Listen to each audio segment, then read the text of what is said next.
Mayroon ka bang kaalaman sa nangyari noong panahon ng mga Kastila? Oo. Konti lang. Yes. Medyo. Oo, may kaalaman ako. Maaari mo bang ilarawan ang mga pangunahing masasamang kaganapan sa panahon ng mga Kastila sa Pilipinas? Ang mga alam ko na pangyayari dito sa panahon ng Kastila ay ang maraming paglabag sa karapatang pangtao ng mga Pilipino. Ayon din sa mga naturo sa akin, ang madalas sa pangaharas ng mga Kastila at Fraile ay maraming naiwan na malalim na sugat sa history ng ating bansa. Alam mo ba ang dahilan ng mga pag-aalsa laban sa mga Kastila? Ang mga pag-aalsa laban sa mga Kastila ay sanhin ng matinding pang-aabuso sa pilitang paggawa at mataas na buwis na ipinataw sa mga lokal na mamamayan. Bukod dito, ang pagnanais na maibalik ang kanilang kalayaan at kultura ay nagbigay inspirasyon sa mga Pilipino upang labanan ang mga ito. Anong aklat o material ang nabasa mo na nagbigay sa iyo ng mas malalim na pag-unawa sa kasaysayan ng Pinas noong panahon ng mga mananakop? Isa sa nakatulong sa akin para lumalim ang aking pag-unawa ay yung mga El Filibusterismo at No Limitang Hiren ni Jose Rizal na nagbibigay liwanag sa kalagayan ng mga Pilipino noong panahon ng mga Kastila.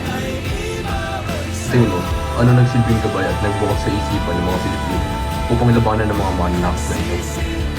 Sa tingin ko po, ang mga propaganda at ang mga ideya ng mga propagandista ang nagbukas sa isipan ng mga Pilipino upang lumaban sa mga mananakop.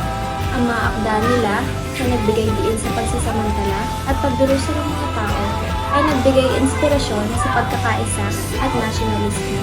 Dahil dito, mas naging kritikal ang pag-iisip ng mga Pilipino sa mga nangyayari sa kanilang paligid at nagbukas ng lakas ng loob upang lumaban sila para sa kanilang dignidad at kalayaan.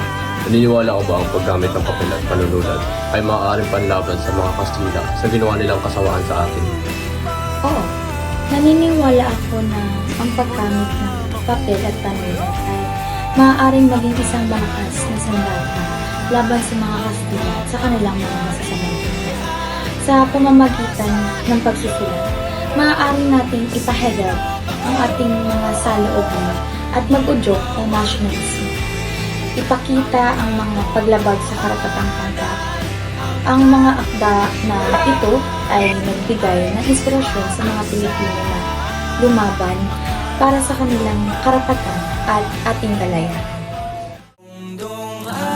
Sidong ilay insali-sali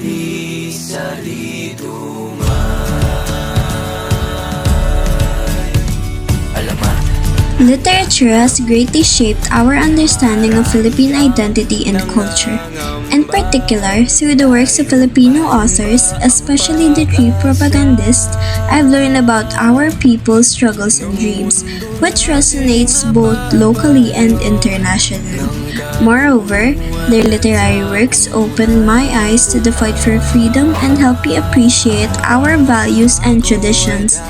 The propagandists like Rizal, Marcelo H. del Pilar, and Emilio Jacinto used their words to challenge colonial rule and inspire change.